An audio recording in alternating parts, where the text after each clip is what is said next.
It's become very concerning for me as a psychiatrist that a lot of people are struggling with identity crisis. But unfortunately, it's not seen as identity crisis because the way that it manifests, the way that it affects the individual's ability to function on a day-to-day basis, the way that it affects the person's ability to interact in relationships, it easily mimics symptoms of depression, symptoms of anxiety, and even burnout. And so it's often missed. And one of the things that I've found contributing to identity crisis is this idea that your work should not define you, your job doesn't define you. And so when you tell somebody that your job should not define you, you force them to look for what could define them, what makes their identity. And they spend most of their time at work and less of their time in other things. So when you're asking them to find what defines them, it's very hard for them to get something.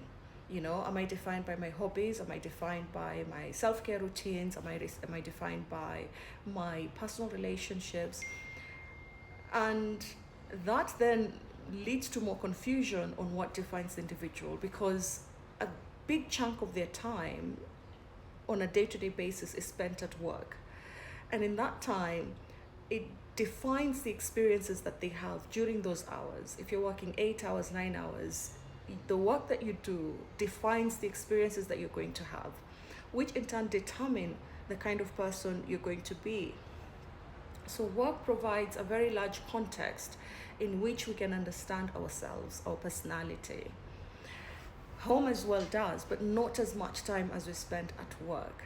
And so I think initially the expression was meant to help individuals who had over-identified themselves with work or with the job they do or the position they're in, such that they couldn't see themselves any other way. If they went to social settings, if you're a doctor, you're still a doctor in a social setting. At home, as a father, you're still a doctor. And so your work doesn't define you, I think was meant to manage the way that somebody had used work to identify themselves. But I think now we're overusing it, and it's affecting the quality of our work. It's affecting our productivity, our effectiveness. Because when you start looking at work as something that does not define you, then you stop giving yourself to that work. You stop putting in the effort that's required for that work.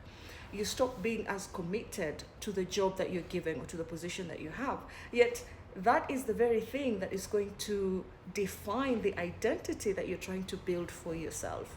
And so the crisis comes as a result of having this narrative, mostly from the corporate vocabulary, that your work doesn't define you, as a way to take care of your mental health, leading you to deterioration of your mental health status. Because now, instead of getting more clarity in who you are, you're getting more confusion.